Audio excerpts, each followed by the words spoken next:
and I'm joined now by my co-host Treg Wilson. Hello. Hello. So, it's been an eventful week. The All-Star break is upon us. How are things? Oh, things are good. I will not pay any attention to the All-Star break. Um, I just but said other it to than that, remind people that it's there. yeah, things are good here. I'm getting excited about the trade deadline. I took over the substack for the hockey writers, and I'll be doing Yes. that. That's the new venture that the hockey writers are doing, where you get basically I compile all of the Montreal Canadiens writers, you, Blain, and a few others, on our Ryan Sposer. Is that how you say Ryan's last name? Bozer, yeah. Yeah. Anyway, your guys' articles, put them all together and into a Substack. That's you do a subscription for. It's free, but you also have the ability to do a paid subscription where you get special articles from me, where I divulge deeper into the interworkings of the Montreal Canadiens with all So my where do you knowledge find it? and insider the Hockey Writer Substack. So you download the Substack app, you click on the Hockey Writers, and that's where you get it. Or just go on Twitter and you click on a link that I'll throw on Twitter. Bigger question in the Substack. How many R's are there in the Insider? There's 17. Oh, you know it's serious. Like this is Kevin Weeks deep. Oh yeah. Like I'm going to do the top of my head when I do a breaking thing, and not just like eyes. Like I'm just going to do from here up. That's how deep. That's how deep. So when we talk trade deadline, everything I'll say will be exactly what's going to happen. Is it like that even though you're standing on top of a chair, or is that just, like you on the ground? Well, I'm only 5'6", so Yeah. it depends on where the camera is. So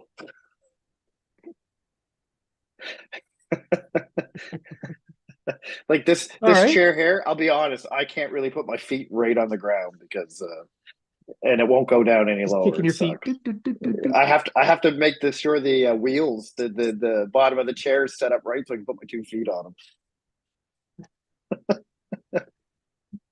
So Short now king. for the now there's all this stuff in the Substack at the hockey writers, and we're going to cover a little bit of it because, well, we write it. So the successful Habs deadline. The deadline's coming up. I know it's All Star break weekend, whatever, but we're getting into the nitty gritty for the Habs, and it's the deadline.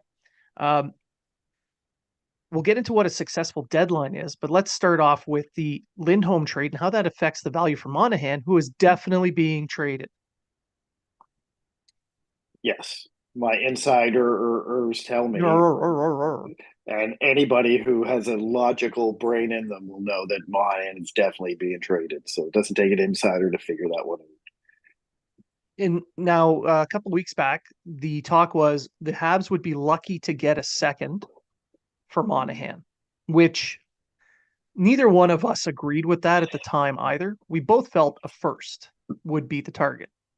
I personally felt a first and probably only a first. Like I didn't think there'd be much more to it. Like I do know teams tend to overpay at the trade deadline to because they want to win the cup. They want the cup right now, especially a team that thinks it has a very good chance of winning the cup.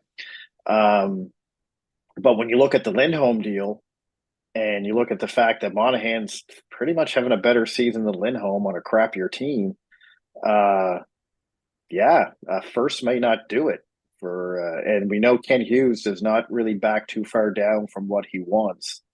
So it could be a very exciting. That one trade could just be the all they need to have a successful trade deadline. Really, as long as you trade Yeah. Monahan and get a first plus, you've already won your trade deadline and the conversation.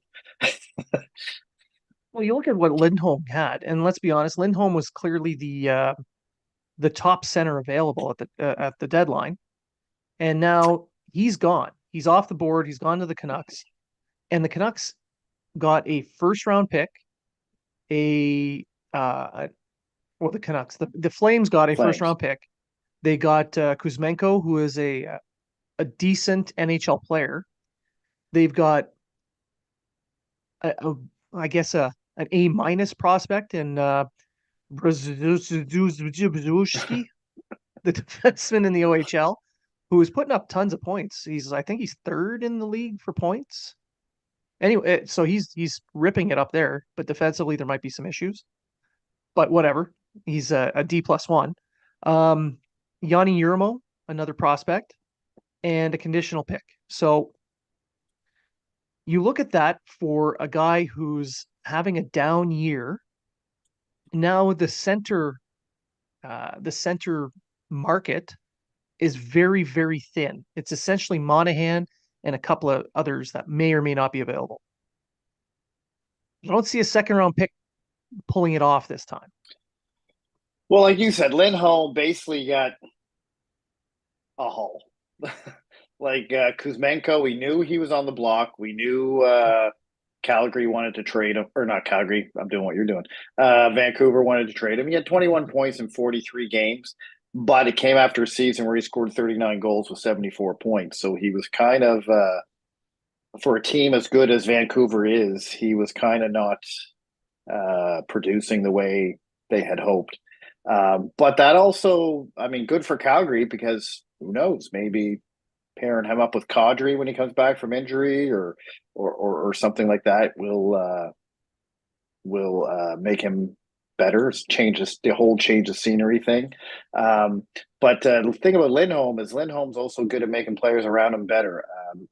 Goudreau had his best season when he played with Lindholm. Kachuk had a better season. Well, Kachuk played well against him, but he had his best season after he left. But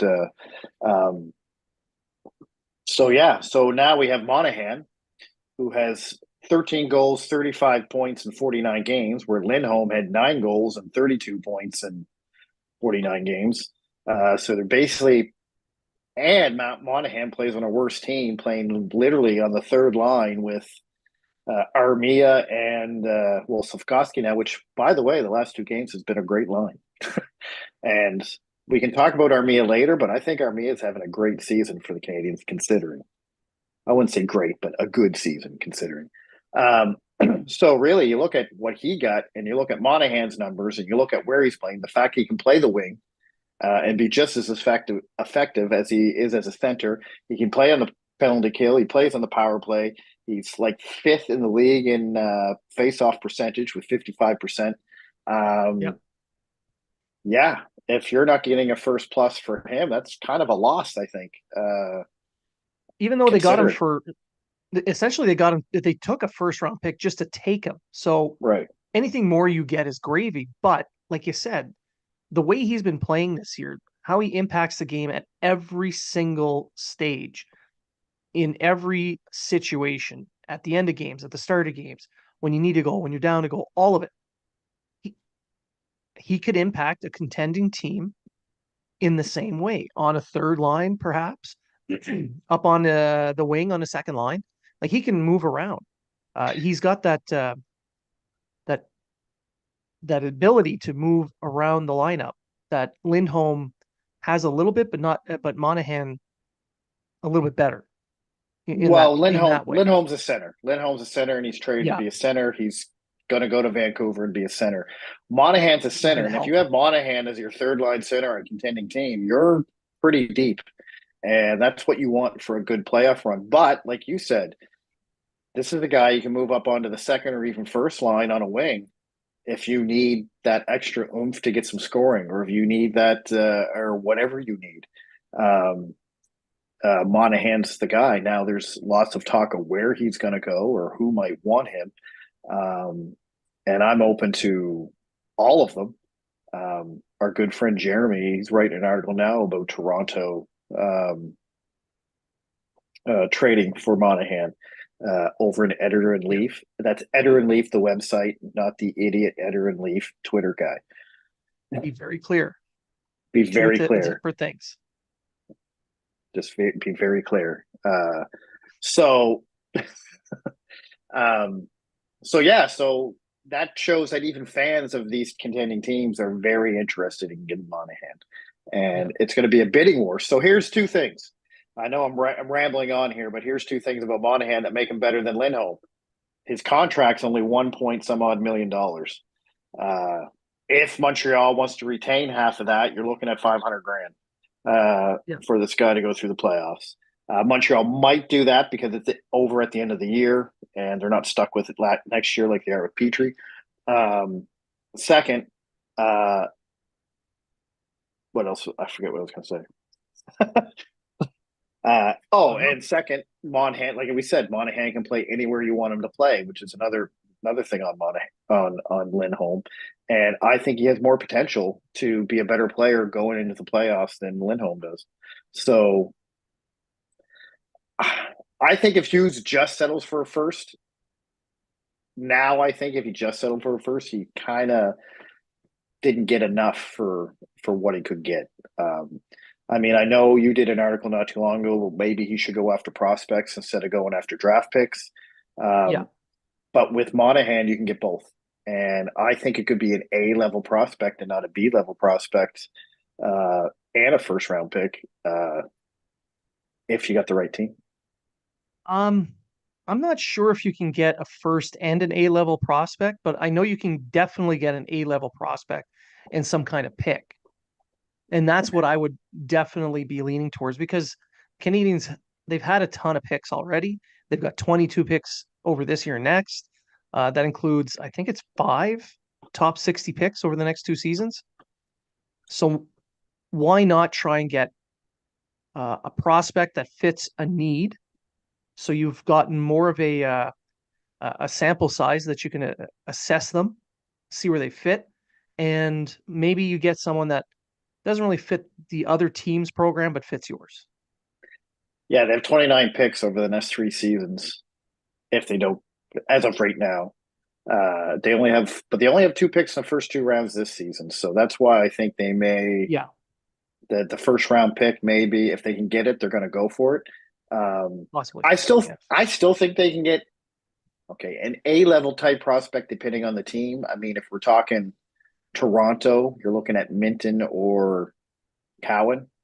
So they're second round picks, I think, or they're when they were drafted. I think one was a yeah. late first and the other was a second. So that's their top picks, not necessarily.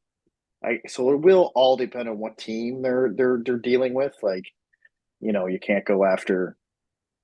I mean, I know there's talk with the Rangers and Keiko, whether that's a top prospect or not anymore is whether he's not really considered a prospect anymore. To be honest with, you, it's just a young player. So Yeah. Yeah. And I wrote a different another article earlier than that, even talking about um, how the Canadians could be partial buyers, and that included looking at young players. You're trading away these guys. You can pick up assets for them, but you can turn around, flip those assets for something uh, else. So you can get a better player that you would be targeting, that you can package something up. It doesn't necessarily have to be at the deadline. It could be in the summer too.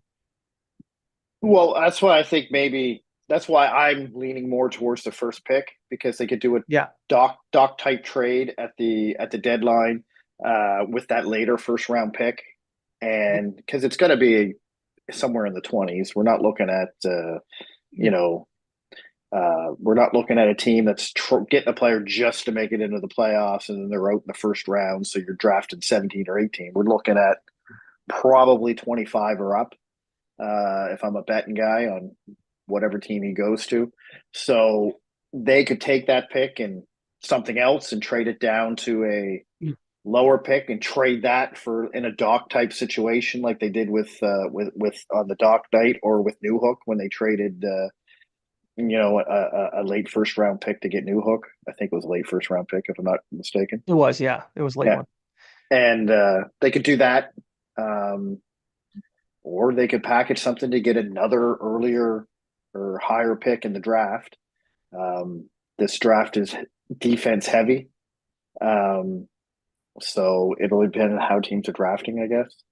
Um, There's some very good forwards available in that up towards the top 10 where they're at.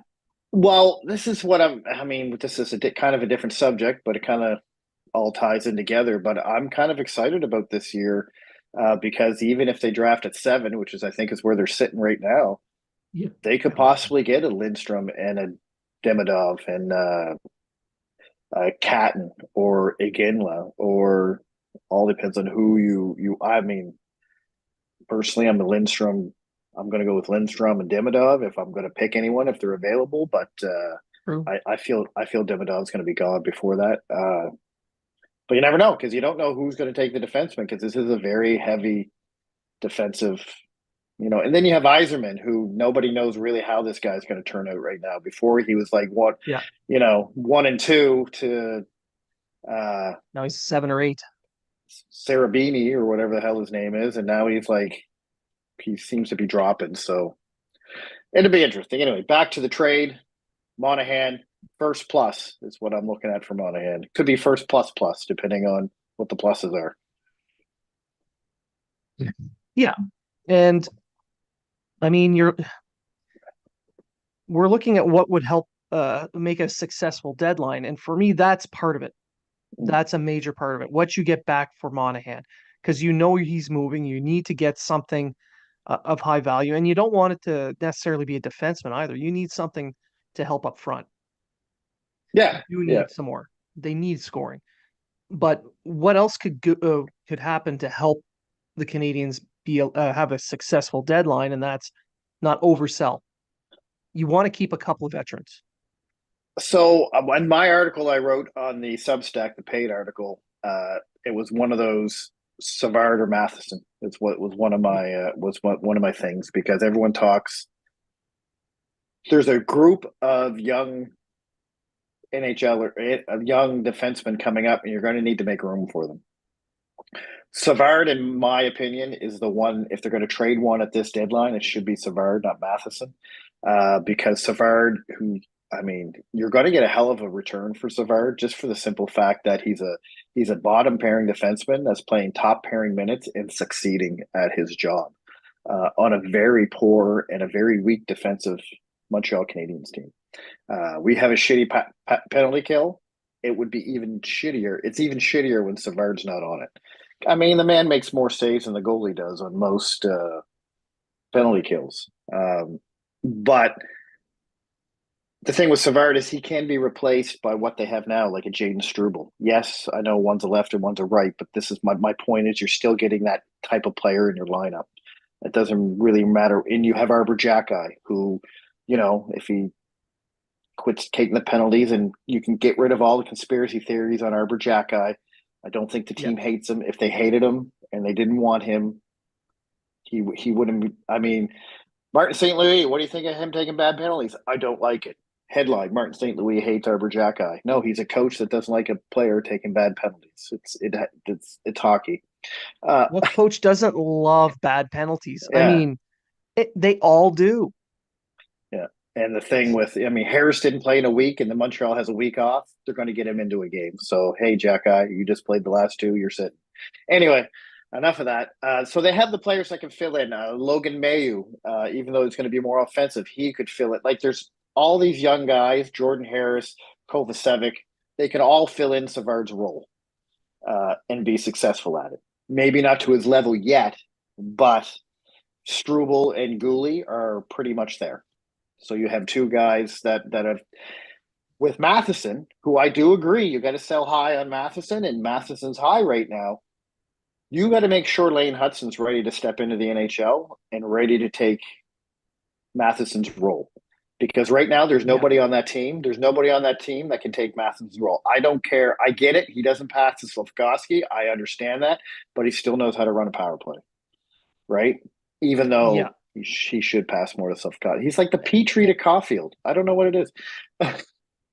And Hudson is more than like I would say he's going to play NHL games this year, but you're right.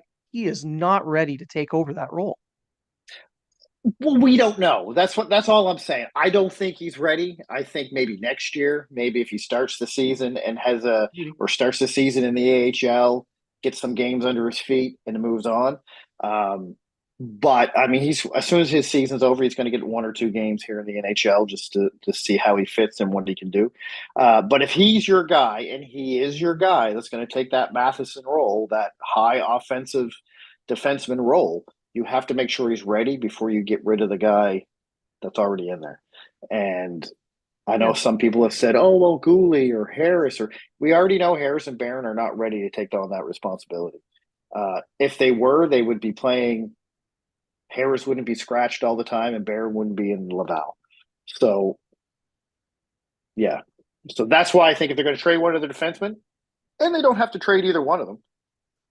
Savard is more value right now. I wouldn't trade him in the offseason. I'd either trade him at this trade deadline or next trade deadline because you're going to get full value out of him, maybe in a first round pick. For some reason, big defensemen like him, every team wants for the playoffs, and they're willing to throw whatever they can at them. Look at Ben Sherratt.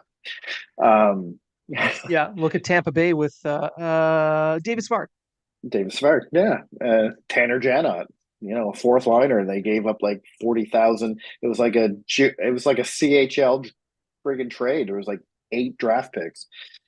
When a team only has one piece left to complete their puzzle in their view, not every team's going to have that, but Tampa did really well over the last little while.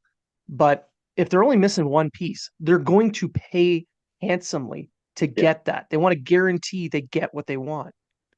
So yeah. yeah, And there may be an overpay. If there so, is, see ya. yeah. Now, I'm not saying Savard will get moved at this deadline. No. I think there's a possibility of it. I don't have an issue with it. But if you're going to trade him, it's going to be at either this deadline or next deadline, not in the offseason. Um, Jake Allen, I'd say trading him fixes a problem. It doesn't really make your draft any successful. The No. goalie market is still there, but it's not what it was. Stuart Skinner has pretty much got Edmonton all right. Edmonton, so Edmonton's not worried, and you're not getting Allen to be your number one goalie. You're getting him to be your insurance goalie on a playoff run. So at 3.8 million with 1 year left, I don't know. I don't even know what you would get for Allen. It's not going to be a first, that's for sure. But Does it really matter? I mean, if you're moving him out, it's more to create space for Montembeault and Hayden Primo, and what you yeah, get back is gravy. If it's anything more than cap space. yeah, and I think the win around the Toronto was asking for a low a low draft pick. Try Sure. offering like a fifth, sixth, or seventh. I mean, a third I think would be good for Allen. He does have experience. He can help your team, but if he doesn't go now, I think he goes in the off season. So we'll Yeah. see. Yeah. I don't think he's here next year, regardless. And if it's a third or a fourth, if that team takes on the entire cap hit, that's a good trade for Yeah, both sides. and I don't see Montreal taking on half the value of the cap hit because that No, that would leave no. that would leave him with two retained cast salaries, and they're only left with one for next season. So I just Yeah. don't see it And they're going happening. to want And they're going to want that flexibility. yeah. And if they can get rid of Tanner Pearson, I don't know what you get for him, but I mean he's a UFA. He may end up being a their an own rental just Yeah, to have a veteran presence on yeah. the lineup. But I'm going to bring up a name. I want to see what you think. And they're actually an RFA next season. It's Jesse Yolonen. Yeah. Yolonen isn't getting the playing time I feel he should get. Yeah. He's stuck on the fourth line, yet he per 60 is one of the best players on the team. Um, maybe, just maybe, some teams are going, hey, we like this young guy. You're not really playing him. What are your plans for him? And maybe he gets you something back. Who knows? I'm just throwing it out there. It's just Yeah. a Yeah. you know a I'm, thought. I'm not against moving him. I, I I wouldn't be against it, but it depends on the value in return because like you, I think he should be getting more ice time. Mm. Like you, I think he's earned that ice time and he could give the team a lot more. But on the other hand, he is a type of player that they have more than one of in the system. Well, that's just it. I think he's an Aturi Lekkonen type player, uh, and I think he should be getting more minutes. But that's what you got to ask you. Like, okay, he's an RFA. He's not getting a lot of time. If he's not their future, why are we hanging on? Let's give him. But then Yeah. again, he could be that guy you trade, and all of a sudden becomes this goal scoring 70-point friggin' winger on, I don't know, San Jose or something, and you're wondering why the hell you traded him in the first place. Which is So why I anyway, think if you can move some veterans out, especially up forward, you give him a bigger role and then see what he has. and then see what he has. Yeah, and that's what I think is the issue now is you just don't know what he has. And for So me, that is what would make this a successful deadline. If there's any one thing at the deadline that would make this a success, it's moving out enough players to provide larger roles for the youth and then actually seeing what you have on hand before you go to the draft and go into the trade section in the summer. especially for someone like Joshua Waugh, who I thought he he probably deserves like Struble. I think he deserves to Yeah. stay in Montreal for the rest of the season. I was a firm keep him in Laval guy, but when I watched his 3 games I think he played in Montreal, two, Yeah. three, Yeah. Got 2 points in I 3 games. I was impressed. I was impressed. Yeah. He handled himself. He first game he was a little, of course, a little whatever, Mhm. but he by the second game you're like, wow, As a top six player. this guy's a top six player. So by next year, I think he is going to be on the roster. Mm-hmm. And there's an outside chance that Mayu is on the roster as well, which shakes things up on the blue line. But just keeping to the forward group itself, bringing Roy up changes things for next year. They don't have to hold on to some of these veterans, which again makes it important to move some out at this point in time. Out for sure. The only issue is a lot of the veterans I'd like to see moved out are centers, like Yeah. Dvorak and. But Armia, he's a free agent after next season. I Mm-hmm. think Armia is having a pretty good season considering he's doing his job well. He took his demotion to Laval like a professional. Sure did. He's great on the penalty kill. I think he's playing great with Monahan and Slavkovsky, although I don't like Slavkovsky being on the third line and not the first line because I thought he did well there as well. Um, but how can he complain when lines work? So yeah, we'll see. We'll see. We'll see because he could be a guy that moves at this deadline. I doubt it. Not at 3.4 for the next 2 years for what he produces. Yeah. But it could be an off-season acquisition, and he could be the trade deadline guy next year that people are looking forward to. He'd be part of a cap balancing kind of deal too. Yeah, and I don't see him getting. Don't get me wrong. I don't No, see him getting a no. first or anything, but he could be their guy. So it's going to be interesting. Yeah. Now, before we go to commercial and then come back with the next segment, which is our mailbag, what is the one item you think is going to make this a successful deadline? I think whatever you get from Monahan makes this a successful deadline. Even if you don't get rid of anybody else, I think the fact that Lindholm set the table for everyone else, a first and a good prospect, and I think you did everything you needed to do at this deadline. If you can move Jake Allen, that's a super plus win because you're getting that money off the table and you're fixing your goaltending issue, and you can bring up an extra forward or defenseman. So, Yeah, have that ability to not play just three centers because you don't have enough people. So that to me would make this yeah. successful. I look at it, I don't see a lot Montreal's really going to move, really, to be honest with you, because there's only two UFAs.